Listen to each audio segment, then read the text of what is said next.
Hello and welcome back to this instalment of Building the Merlin. This time we're going to fit both the camshaft and rocker mechanism assemblies, which are known as CRMs. Put both of those on, time them up to the crankshaft, and then we're going to move on to the Magnetos. We'll fit those and time those up as well. So before I fit this CRM onto the engine, I'm going to address one of the questions that people quite often ask me, and that is, why do the rocker shafts turn? So there's one rocker shaft, you can see the rocker on it there, and then there's one on the other side there, and these gears on it. So if I fit this gear like that, put the sleeve through the middle of it, if I turn the cam, you can see these are turning. But in fact the rocker shaft isn't turning. So these are purely floating on top of the shaft like that. And their purpose is to drive accessories. So you can drive up to 2 accessories on this bank, 2 on the other bank, and they spread the accessories around the engine. And it wasn't until much later in the war that they came up with universal power plants, where you had a single power takeoff from the supercharger drive, which used to drive an auxiliary gearbox, and then everything was fitted to that and it would be behind the firewall. The most common accessory you come across is a little single cylinder air compressor like this one. This one's called a Hayward. This actually has an engine oil supply going into it, but there was an earlier BTH compressor which just had a sump. So it's got a spline inside it, there's a spline on the end of the gear, and then you have a coupling shaft which goes on there like that. That spline engages with the compressor like that. So I'm almost ready to put this onto the engine. Now you can see that the rocker arms are hanging down, they're going to get in the way. So what we do is use a piece of wire in this case, or a piece of string. This is the simplest way to do it, with a loop on the end. It hooks over there. And it runs diagonally there across each set of rocker arms like that. And you just flip it over.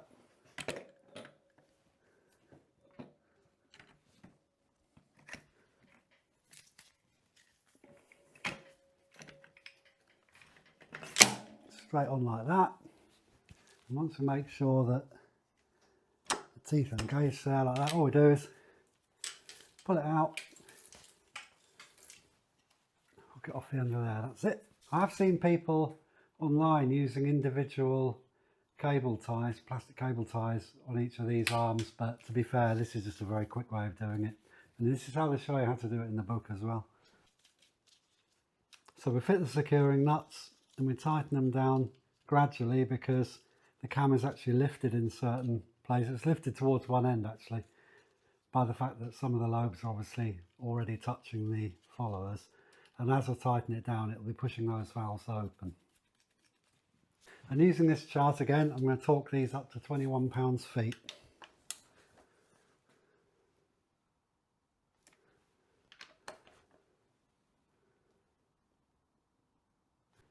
Then these nuts are going to be moved on to the next castellation and either split pinned or wire locked.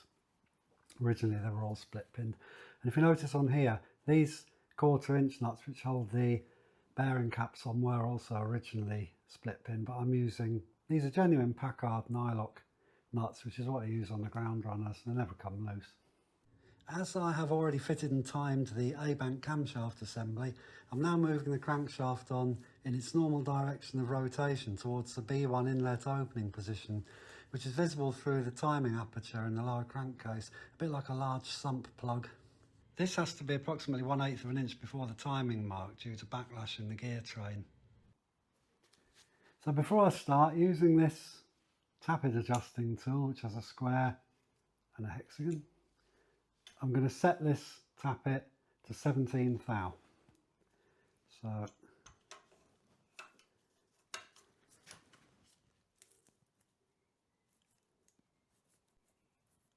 found it there. Oh no. There we go. Right, lock it up at that. Now, I tend to mark an arrow on these things because it reminds me that the cam goes in that direction. And I'm going to turn it until it just nips a 3 thou feeler gauge in there.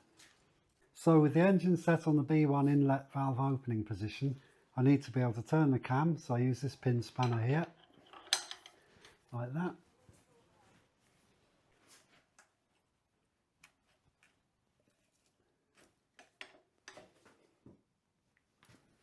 So the cam is now in the position where it's just about to start opening the number B1 cylinder inlet valve, tiny bit clearance in there. So this is a vernier coupling shaft here with 19 splines on one end and 21 on the other, and that gives us enough control so that if I just keep turning it, eventually it will drop in one of the positions. There we go, got it. Then there's this retaining plate with a little tough knoll pad underneath it, goes over the top of there. And that's just bolted and tab washed in place. Now I'm just going to run along and set each of the valve clearances to 15 thou.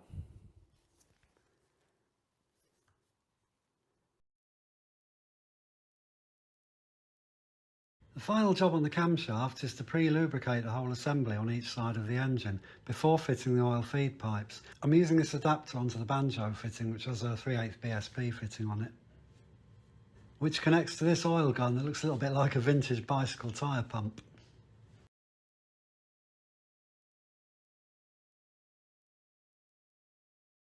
Once the cam and rocker shafts are full, I need to check for oil flowing from all 48 followers. An electric priming pump will also be used to prime the whole engine before starting it for the first time. So there's one more test to do with these Magnetos before I can fit them to the engine. If you watched my earlier video rebuilding one of the Magnetos, I was very lucky there because the whole thing went back together and it worked. This is the other one, and I've had to replace the coil, so there's the new coil in there. That's it. Well, I say new, out of another Magneto. And here's the one that came out of it that didn't work. I mean, it's not surprising, to be honest, because they were effectively underwater. So this is on the test rig, and then I'm going to start it up and apply 100 psi of air pressure to it. So I'll start the mag running at normal atmospheric pressure, and then a couple of seconds after that I'll put the 100 psi onto it. And you should actually see the spark getting a bit brighter, unless the mag's faulty, in which case it will just stop sparking. But also it might appear a bit erratic on the video, and that's to do with the frame rate of the camera.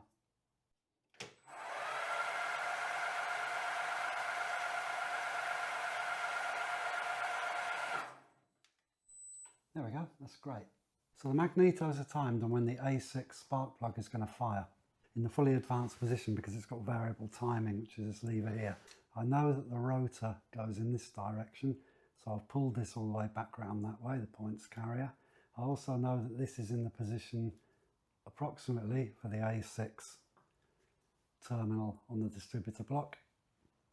And here we've got, I think, all the magneto synchronizer, and if I press the button, that red light comes on, which means the points are closed. So for the spark to be firing, I need to turn this rotor until the light goes out while I'm holding the button. Now I've also got this tool here which I'm going to fit, which has some little teeth machined into it, goes into there, and it's slotted so it enables a bit of movement, and I can then lock that magneto in that position, because at the moment it's not connected to the engine, it's just hanging on the studs because there's no coupling shaft in there.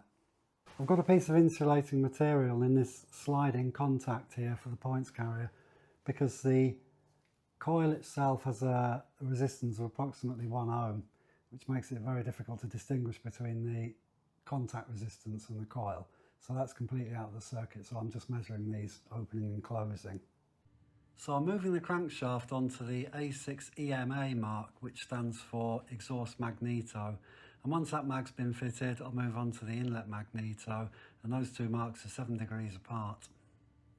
So if I press the button there, and I very gradually push that clockwise until the light goes out. There we go. Now I'm going to nip it up in that position. There. So I now know that that magneto is in the correct position to be fitted. So I'm going to remove the synchronizer. I can take this out now as well, in case I forget. Take that off the engine. Now, again, this coupling has a different number of splines in each end, and it actually gives you a net 0.9 degree resolution. So now I'm going to fit the coupling onto there, attempt to fit it to the engine. If it doesn't go in, I'll just turn it around one spline on here, fit it again until I reach a position where it'll actually go in. There we go. Just whiz one of the nuts on there to make sure it stays put, and obviously remove this tool. Then we're going to move the engine onto the inlet magneto position and do the same on the other side. Somebody using a chainsaw out there. I'm sure there's a bylaw somewhere about not using a chainsaw when I'm doing videos on a Sunday. So now we can refit the distributor components and the points cover. So the reason these magnetos are timed differently is because they start by firing the exhaust plugs on this side of the block, and the mixture there is leaner because it's come in from the intake side of the cylinder, and they want to fire that side first. Then the flame takes a finite time to travel across the cylinder once it's ignited. Now, it does start to become an issue the bigger you go with the cylinders. So Studebaker, the American car manufacturer, developed an engine during World War II called the XH9350, and 9350 cubic inches is 153 litres. Now that engine had bore size of about 8 inches, and the project was finally dropped because of problems with combustion, so they'd really surpassed the maximum efficient size that the cylinder bore could be. The big brother of this engine, which is the Griffon, has a bore of 6 inches, and that still works okay. And so the timing is staggered 7 degrees, and on maximum advance you've got 45 degrees of advance on the exhaust plugs and 38 on the inlet plugs. I've always thought of it in terms of that is the flame travel time across the cylinder at a given RPM, which might be full power, or it could be a high cruising RPM, that type of thing. And this shield is another radio screening component. And there's the variable ignition timing, which just needs to be connected back up to the linkage here. So let's just have a look at one of the design features that gave a certain amount of trouble all the way through the production of the Merlin and the Griffon and the Meteor engine for army tanks, and indeed one at least of the Rolls-Royce cars that was in production at that time. So these cam followers have a chrome-plated rocker pad, which is then ground to shape, and it's got an oil hole in it which is fed along the rocker shaft, as mentioned earlier. So this is what a good one looks like. Now, because of variations in the quality of the chrome and how it adheres to the steel underneath, the process starts by usually getting a little chunk missing out the side of it there, which of course, if nothing else, starts to reduce the surface area. You do get a certain amount of scuffing on the chrome, which you can kind of see on this one. Now, a certain amount of that is normal. If it carries on, then more and more of the chrome will pick off like that. Again, if you look at the rest of the surface of it, it's actually quite smooth, you know, very, very tiny scuff marks on it, but again, the rest of it's normal. You can see the steel underneath, so that chrome has completely come off.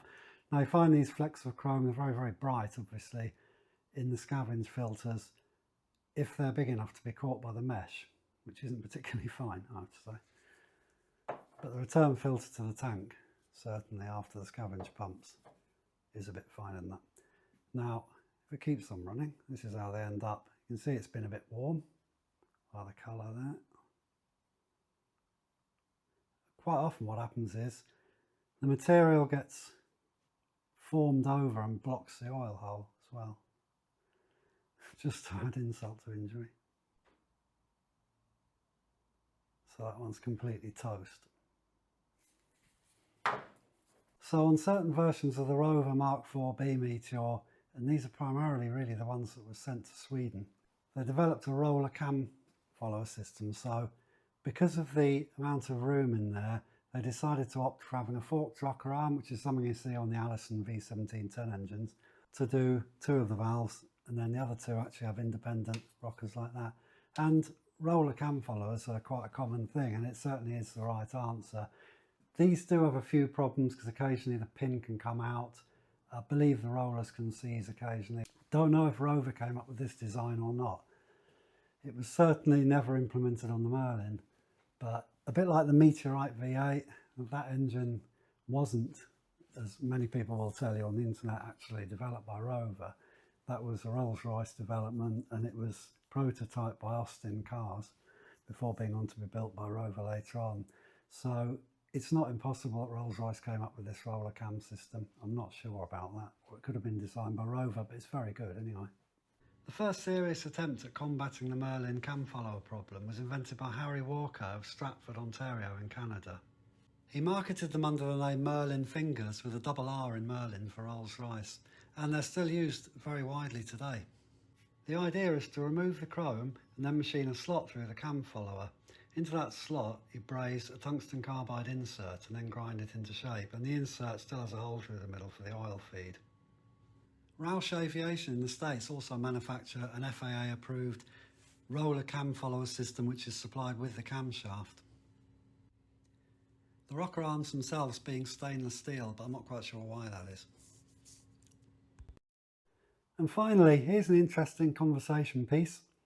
This is the roller cam follower rocker system from a Daimler-Benz DB605. So this is the engine which powered the Messerschmitt Bf109 in World War II. Now, what makes this particularly interesting is that the same cam lobe comes round and operates the exhaust valve and then the inlet. You don't see that on very many engines because nearly always you have a separate lobe for the inlet and the exhaust.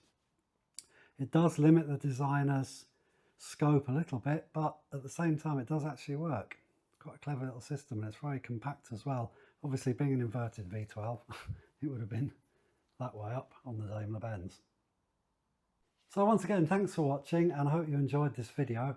The only thing remaining to get these ignition systems fully functional on the engine will be to rebuild the harnesses and again put them on test with another Magneto.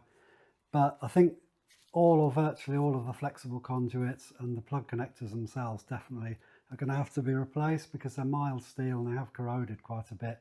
The engine was upside down, so there's a bit of damage on that corner. I think we can deal with that. So there's this centre harness, and then there are two exhaust harnesses for the plugs on the outsides of the engine. I think this might be one of the things I do next. We've also got quite a few oil lines on the outside of the engine to do. Some of them are already fitted, particularly back here where we were doing the cams and the Magneto, so they needed to be put in first.